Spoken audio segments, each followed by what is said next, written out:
La représentante à Brivard au centre qui part maintenant très vite, limité par au galop malheureusement pour le numéro 1, Canella de Bélève qui fait une faute en partant et que son jockey ne peut absolument pas remettre à ce moment d'ailleurs, alors que par contre aussi Capri de Cormont s'est bien élancé au centre. Carmen Zitadlou a fusé et a pris de suite la direction de l'épreuve avec plusieurs longueurs.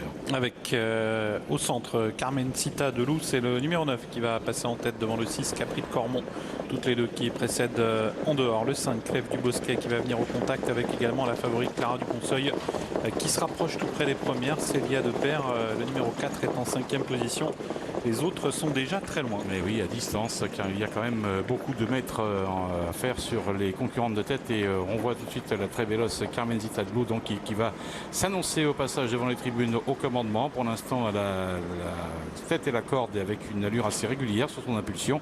Et les concurrents donc qui passent maintenant aux tribunes sans changement. Carmen Zitadlou qui a toujours pour l'instant toujours l'avantage, environ une longueur sur ses opposantes que sont le numéro 7 Clara du Conseuil, trottante en 2e position, qui surveille d'ailleurs de près sa rivale. Et ensuite nous avons de la corde vers l'extérieur Capri de Cormont et Clèves du Bosquet. Carmen Zitadlou avec la favorite Clara du Conseuil qui emmène le petit peloton, suivi toujours par Capri de Cormont le numéro 6, ainsi que Clèves du Bosquet devant Célia de Père, et les autres sont toujours en très net retrait. Avec le passage maintenant dans le tournant du chemin de fer, pas de changement devant avec le numéro 7 Clara du Conseuil qui a pris seul le commandement. Derrière, Carmen Zitadlou essaye de rester à son contact, alors qu'on note la présence de Capri de Cormont, le numéro 6, toujours là pour l'instant. Le peloton qui est compact devant et les trois concurrentes qui ont perdu du terrain tout à l'heure ne recollent pas.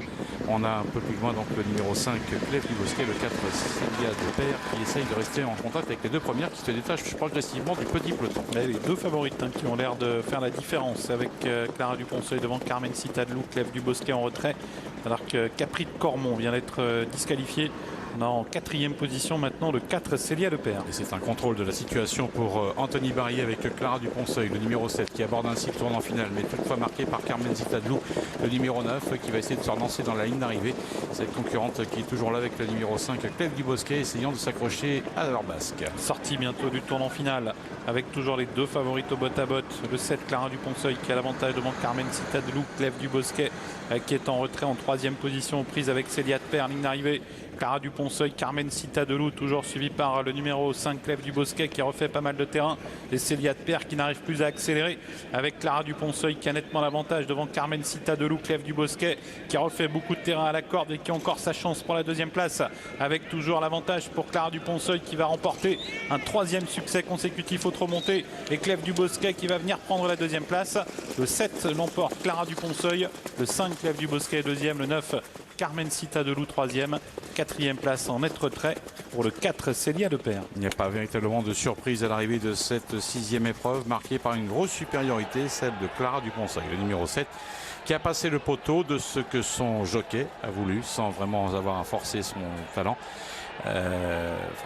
2e place pour le numéro 5 Clèves du Bosquet, et la 3e place pour Carmen Zitadlou qui 2002 c'est l'air d'être un petit peu le bout du monde aussi, n'a pas pu vraiment suivre la favorite dans son effort victorieux et a dû se contenter d'une 3e place, mais c'était déjà difficile juste après l'entrée de la ligne d'arrivée, celle-là. Oui, une arrivée sans véritable surprise. Victoire donc de la grande favorite qui a été montée en grande confiance par Anthony Barrier. Elle s'impose en bonne pouliche. C'est une pouliche qui a vraiment pas mal de potentiel. Elle signe un 3e succès consécutif au trot monté et elle semble encore avoir de belles choses à montrer. C'est vrai que Carmen Zitadlou était un peu décevante parce qu'elle a eu un excellent parcours. Elle a été un peu, on va dire, née au vent en tête pendant un moment, mais a ensuite été couverte par la favorite. Et puis on notera les nouveaux progrès de Clèves du Bosquet qui court encore de belle façon. Oui. Elle a eu un peu de mal à négocier le tournant final et ensuite pour finir elle a vraiment effectué une jolie ligne droite. Je trouve qu'elle a vraiment le physique parfait pour porter l'homme, cette concurrente. Il faudra la suivre pour les prochaines sorties dans cette discipline. Elle semble avoir un peu de potentiel. Moi par contre Carmen Zitadlou me laisse un petit peu sur ma fin. Je suis pas emballé. Pas trop d'excuses parce qu'elle a vraiment eu un parcours en or. On voit ici Alexandra Brivard qui lui débouche les oreilles. C'est la casaque rouge. Elle lui débouche les oreilles. La pouliche a l'opportunité de venir mettre la pression sur la favorite. Il lui a débouché les oreilles, rabattu les œillères coulissantes et finalement n'a pas véritablement changé de vitesse et a dû concéder l'accessit d'honneur dans les 100 derniers mètres aux dépens de Clèves du Bosquet qui vraiment donne l'impression d'être une pouliche perfectible. Pouliche qui est dotée d'un beau modèle, qui est encore un peu bébé dans sa façon de trotter. et qui devrait accomplir de nouveaux progrès et